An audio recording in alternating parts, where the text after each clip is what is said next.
The year is 1220. You're a Persian princess. 2 hours ago, servants brushed your hair in a garden that smelled like jasmine and rosewater. Scholars read poetry in the courtyard below. Your father governs one of the wealthiest cities in the Khwarezmian Empire, a civilization so advanced that its hospitals perform surgery by candlelight, and its libraries hold translations of Aristotle that Europe won't see for another 200 years. Now you're standing in a line. The garden is burning behind you. The jasmine is ash. Your father's head is on a pike at the city gate, positioned so the next city down the road can see it before they see the army. Your mother is somewhere ahead. You haven't heard her voice in hours. You're afraid to look for her because the last time a woman in this line turned her head, a soldier struck her so hard she didn't get up. A man is walking the line. He's not looking at faces. He's looking at hands, teeth, posture, the way women stand when they've been trained to carry themselves. He's sorting, not randomly, with the efficiency of someone who has done this hundreds of times. Every few steps, he taps a shoulder and points left or right. Left means one thing, right means another. You don't know which is worse yet. You will. When he reaches you, he pauses, notices the smoothness of your hands, the straightness of your spine, the silk of your dress, even torn and filthy. He knows what silk means. He taps your shoulder, points left. You've just been assessed, categorized, and assigned a future by a machine that has processed women from the Pacific coast of Korea to the walls of Eastern Europe. A machine so refined, so embedded in military protocol, that it has its own terminology, its own ledgers, its own chain of distribution that runs from the soldier who captured you to the general above him, to the Khan who commands them all. This isn't the chaos of war. This is a system. And the man who built it understood something about conquest that no empire before him had ever formalized into law. He doesn't just take land. He doesn't just take gold. He takes bloodlines. He takes the biological capacity of an entire civilization to reproduce itself, and he replaces it with his own. His name was Temüjin. The world would call him Genghis Khan. And what he built wasn't just the largest contiguous land empire in human history. It was a reproductive apparatus so effective that in 2003, geneticists at Oxford University discovered that approximately 16 million men alive today carry his Y-chromosome lineage. Not his cultural legacy, not his political philosophy, his genetic material, still replicating 800 years after his death.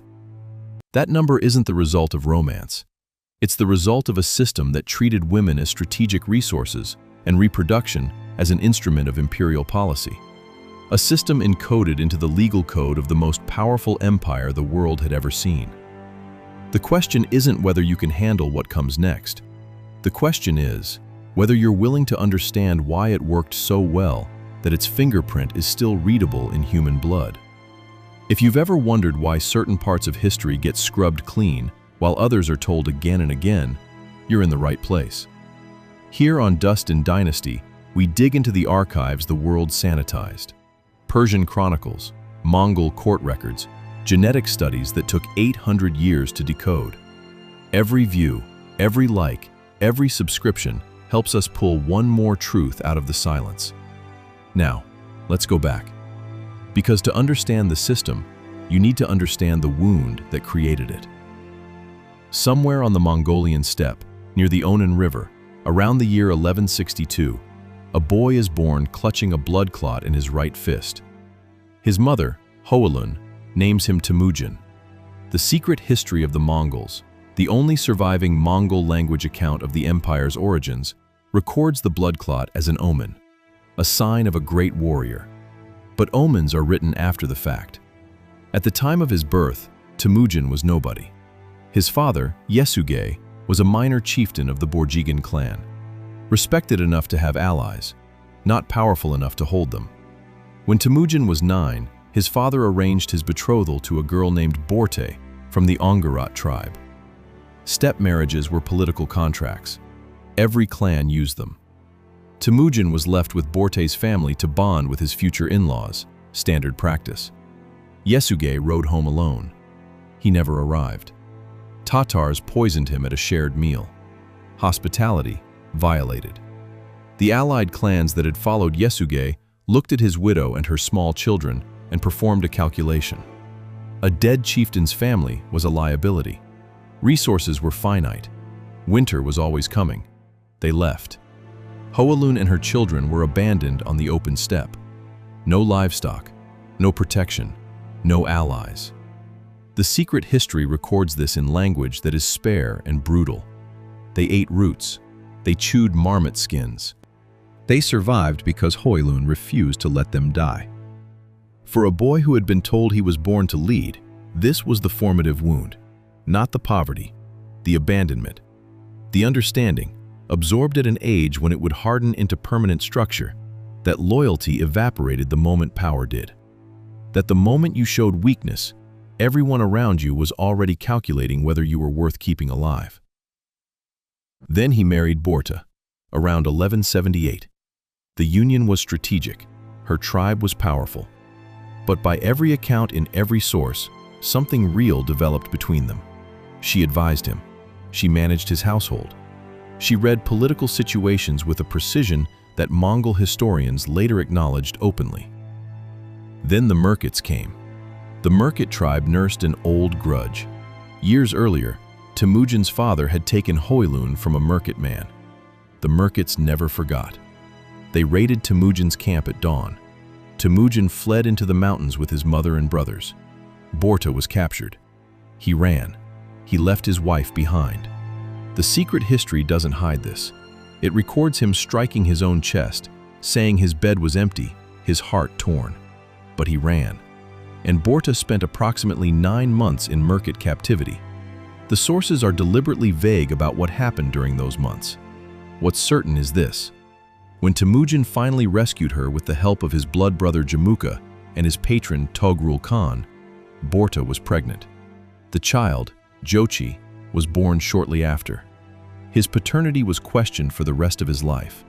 When Temüjin later divided his empire, Jochi received the territories farthest from Mongolia, the most recently conquered lands. Some historians call this strategic. Others see a father keeping a son he wasn't sure was his at arm's length. But here's what matters. The kidnapping of Börte broke something specific inside Temüjin. A man who had already learned that the world takes everything from the weak now learned that the world takes the most intimate thing you possess if you cannot defend it. He decided that no one would ever take from him again. Instead, he would become the one who takes.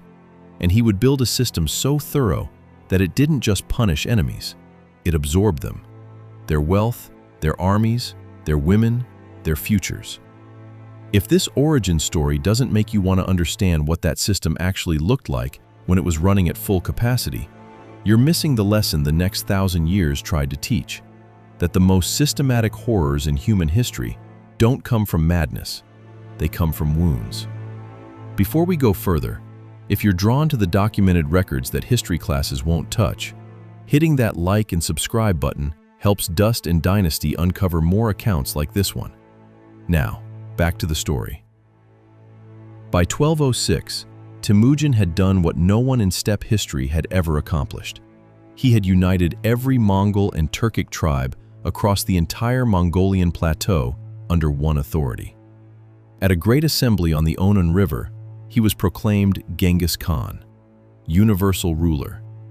His first act wasn't a military campaign. It was a legal code, the Yasa. No complete text of the Yasa survives. What we know comes from fragments preserved by the Persian historians Malik Juvaini and Rashid al-Din, the Egyptian historian al-Makrizi, and other observers who encountered the code secondhand. But the fragments that survive reveal something extraordinary, a legal system designed from the ground up to reorganize society around one man's vision of total control. And among its provisions were specific, enforceable rules about women. Rules that governed who could take them, how they would be distributed, what happened to them after their husbands died, and what happened to the women of conquered peoples. Let me walk you through the system. When the Mongol army took a city, the population was processed according to protocol, as standardized as the siege that preceded it. Men separated from women. Skilled artisans, engineers, physicians, scribes pulled from the general population and sent to Mongol territories. They were too valuable to waste. Among the remaining women, the sorting was precise. Juvayni describes it in his Tariq-i-Jahangushe, the most detailed contemporary Persian account of the Mongol conquests. Women were categorized by age, physical condition, appearance, and social rank. Noble women were separated first, the wives and daughters of rulers, governors, and military commanders. They were the most valuable, not because of beauty alone, because of what they represented. A princess given to a Mongol general was a dynasty absorbed. Her children would carry Mongol names. Her grandchildren would speak Mongol. Her bloodline, which once traced to the ruling family of a conquered kingdom, would now trace to the conquering one. Within 2 generations, the original identity would be functionally erased. The distribution followed the decimal structure of the Mongol military. The Khan received first selection, then senior generals, commanders of tumans, then commanders of thousands, then commanders of hundreds. Each rank received women proportional to their status. This was not informal looting, it was administered. Rashid al-Din's Jami al-Tawarikh, compiled in the early 14th century from Mongol imperial archives that have since been lost, describes distribution records. Ledgers, the same administrative machinery that tracked horse inventories and arrow production, tracked the allocation of human beings. Somewhere in the Mongol bureaucracy, a clerk sat with ink and parchment and wrote a woman's description next to the name of the officer who received her. Conquest is paperwork, absorption as accounting. Genghis Khan's personal household was not a harem in the way most people imagine. It was an institution. The Secret History and Rashid al-Din describe a structure organized around 4 principal wives, each holding the title of Khatun. Each Khatun managed her own ordo, a mobile court of thousands of people with its own livestock, servants, guards, and subordinate women. Each ordo functioned as an administrative unit, generating revenue and managing territory. Börte was the first and most senior Khatun. She held that position until her death. Despite everything, despite the kidnapping, despite Jochi, despite the hundreds of other women who entered the system over the decades, her political authority was never challenged in her lifetime. But beneath the 4 Khatuns was something that defies comfortable description. The Secret History preserves a statement attributed directly to Genghis Khan. It has been quoted for 800 years. "The greatest happiness is to vanquish your enemies, to chase them before you, to rob them of their wealth, to see those dear to them bathed in tears, to ride their horses, and to clasp their wives and daughters in your arms." That's not philosophy, that's a policy description.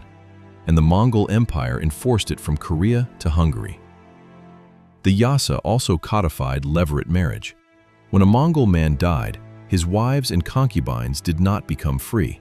They passed to his male relatives, his sons from other women, his brothers, his father's designated heir. The practice existed in many ancient cultures, but the Mongol version was law. It was enforced at every level of society, and it meant a woman could be passed through multiple generations of the same family. A woman captured during Genghis Khan's Khwarezmian campaign in 1220 could be inherited by his son Ogedei after Genghis died in 1227, then by a grandson decades later. Her entire reproductive life absorbed into a single lineage. The Franciscan friar Giovanni di Pian del Carpine, who traveled to the Mongol court in 1245 as a papal envoy, observed this practice directly. He wrote that Mongol men took the wives of their deceased fathers and brothers, accepting only their own mothers. He described it without commentary, as a simple fact of the society he was documenting. William of Rubruck, another Franciscan who reached the Mongol capital of Karakorum in 1254, confirmed the practice and added a detail that reveals its scale. He noted that a wealthy Mongol man might maintain 100 or more women in his household, accumulated through conquest, inheritance, and selection. 100 women per household, across an officer class that numbered in the thousands, across an empire that spanned a continent. Now let's watch this system applied at maximum force. Khwarezmia, 1219, the civilization that made the mistake that erased it from the map. Genghis Khan had sent a trade caravan to the Khwarezmian border city of Otrar. Merchants, carrying goods, seeking commerce. The governor of Otrar, Inalchuk, accused them of espionage. He seized their goods. He executed them. Every single one. Genghis Khan sent ambassadors to Sultan Muhammad II, demanding justice. The Sultan killed the lead ambassador and shaved the beards of the others, a profound insult in Mongol culture. He sent them back disfigured. The response was the most devastating military campaign in human history before the 20th century. The Mongol army crossed into Khwarezmia in 1219 with an estimated 100,000 to 150,000 soldiers, against a Khwarezmian army that may have numbered 400,000, but was scattered across garrisons. Bukhara fell first. Genghis Khan reportedly rode into the Great Mosque, looked at the assembled scholars and clerics and said, "I am the punishment of God. If you had not committed great sins, God would not have sent a punishment like me upon you." Giovanni records this in his chronicle. Whether the exact words were spoken is debated. What happened next is not. The male population of fighting age was either killed or pressed into the hashar, the Mongol practice of marching captured civilians ahead of the army as human shields during the next siege. Defenders of the next city would have to shoot through their own countrymen to reach the Mongols behind them. The women of Bukhara were processed, sorted, distributed. Then came Samarkand, the jewel, capital of an empire. Over 100,000 defenders behind reinforced walls. It held for less than 2 weeks. The Turkish garrison, mercenaries with no loyalty to the dynasty, negotiated a surrender. They opened a gate. The Mongols entered. And then they executed the garrison anyway. Because under Mongol logic, soldiers who betrayed their commander could not be trusted. Even useful traitors were eliminated. The civilian population was marched onto the plain. The sorting began again. Giovanni, whose own family came from this region, describes the scene in language he can barely control. The women came forth from the city, dragging their children, weeping, their cries rising to the sky. Among the captured was the Sultan's own family. Muhammad II had fled before the siege, abandoning his capital, his treasury, and his household. His mother, Turkin Khatun, one of the most powerful women in Central Asia, a queen regent who had effectively run the government, was seized and sent east to Mongolia. Giovanni records that she was seen years later in the Mongol court, alive, stripped of every marker of rank, a woman who had governed millions, now a footnote in someone else's household. The Sultan's wives and daughters were distributed among Mongol commanders. Their children would be raised speaking Mongol. Their grandchildren would not know the Persian prayers their grandmothers whispered in the dark. Muhammad II himself fled across his own dissolving empire. Genghis Khan sent Jebe and Subutai, two of his finest generals, with 20,000 riders and one instruction: find the Sultan. Do not stop. They chased him for over a year, around the Caspian Sea, through mountain passes, across Persia. Muhammad died on a small island in the Caspian, sometime in late 1220 or early 1221, wearing borrowed clothes, alone, his empire gone, his family absorbed. His son, Jalal al-Din Mangburni, fought on for another decade. He was eventually killed in 1231. By then, the women of his dynasty were already mothers. Their children already carried Mongol names. If you're still watching, it's because you understand that this story needs to be told. Not for shock, because the system it describes was so effective that its consequences are still measurable in living human beings. Subscribe to Dust and Dynasty. Not for us, for the voices that were absorbed into silence. Now, let's talk about the proof, because the proof is what makes this more than history. In 2003, a team of geneticists led by Tatiana Zerjal, working under Chris Tyler Smith at what was then the University of Oxford, published a study in the American Journal of Human Genetics that changed how we understand human population dynamics. They had identified a specific Y-chromosome lineage, a cluster of genetic markers passed exclusively from father to son that appeared across an impossibly vast geographic range. From the Pacific coast of China to the borders of Eastern Europe, from Siberia to Afghanistan. Across populations that spoke different languages, practiced different religions, lived in different climates, the same genetic signature, everywhere. They calculated that approximately 8% of men in the former Mongol Empire territories, roughly 16 million men worldwide, carry this lineage. And they traced its origin to a single individual who lived approximately 1,000 years ago in Mongolia. The distribution matched the Mongol Empire's borders. The frequency was highest in populations under Mongol control the longest. The origin date aligned with Genghis Khan's lifetime. No other historical figure matched the profile. 16 million direct male line descendants. Think about what that requires. Not just power, not just longevity. A mechanism. A system that gave one man and his male relatives reproductive access to women across an entire continent for multiple generations. The distribution system, the compulsory selection, the Levirate inheritance, the absorption of conquered populations into Mongol households at industrial scale. Multiply that across 4 decades of continuous conquest, across 12 million square miles, across populations numbering in hundreds of millions, and you get a genetic footprint that is still spreading, still replicating, 800 years after the man who started it turned to dust. Here's what sits with me long after the research is closed. We have Genghis Khan's name. We have his sons' names: Jochi, Chagatai, Ogedei, Tolui. We have the names of his generals: Jebe, Subutai, Mukhali.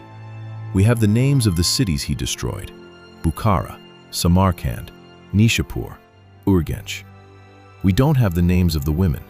Not the Persian princesses distributed after Samarkand. Not the Tangut women taken during the Shah campaign. Not the Chinese women absorbed after the Jin dynasty fell. Not the Russian women captured when the Mongol army burned through Kievan Rus. They existed. They bore children.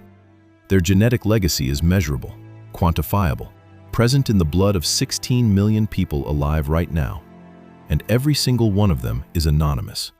Giovanni occasionally lets a phrase slip that reveals he understood this. Writing of Samarkand's fall, he says, "The women who had been the stars of their families' fortunes were scattered like dust." Stars scattered like dust. He's describing the dissolution of identifiable human beings into statistical anonymity. Women who had names, families, educations, inner lives, reduced to entries in distribution ledgers that no longer survive. The secret history of the Mongols mentions Börte extensively. It mentions Hoelun. It even mentions Genghis Khan's daughters, who were significant political figures governing territories and commanding loyalty. But the captured women? They appear as categories, as background, as the raw material of empire. 16 million men carry this Y-chromosome. How many of them know the name of the woman whose capture made their existence possible? 0. Not because the women didn't matter, because the system was designed to ensure they wouldn't be remembered. Genghis Khan died in August 1227 during a campaign against the Tangut kingdom of Shah. The secret history attributes his death to injuries from a fall from his horse. Rashid al-Din suggests illness. Other accounts, written later and less reliable, claim a captured Tangut woman wounded him. The truth is probably unknowable. What's certain is that he was buried in a secret location. The funeral escort killed every living thing they encountered on the route so that no one could reveal the site. To this day, his grave has never been found. The empire continued. His sons divided the world among themselves. Ogedei became Great Khan. Jochi's line took Russia. Chagatai took Central Asia. Tolui's line eventually took China and Persia. And the system kept running. Because it was never about one man. It was about a principle encoded into the legal, military, and social architecture of the largest empire the world had ever seen. That conquest is not complete until the conquered population's reproductive future belongs to the conqueror. Börte died sometime after 1230. She had watched her husband build a system that did to millions of women across a continent what the Merkits had once done to her. Whether she saw the symmetry, whether it troubled her or satisfied her, we will never know. The secret history gives her many words. But not those words. Her descendants ruled continents. His DNA lives in 16 million men. And the women who made that possible, every one of them, carried someone else's future inside them while their own was erased. The Mongol Empire is gone. Its successor states are dust. The Yasa hasn't been enforced in 700 years, but that Y chromosome is still replicating, still carrying the biological evidence of a system that turned intimate conquest into imperial law. And the women are still silent, still unnamed, still waiting for someone to acknowledge that the largest empire in human history wasn't built only on cavalry charges and siege engines. It was built in the bodies of women whose names no ledger preserved, whose voices no chronicle recorded, whose only surviving legacy is a pattern in someone else's DNA. That's not just history. That's a warning about what happens when power becomes systematic, when human beings become resources, and when the people who pay the highest price are the ones whose names are never written down. You've just witnessed one of history's most systematic truths. Not a single battle, not a single atrocity. A machine that operated across generations and left its mark in the human genome itself.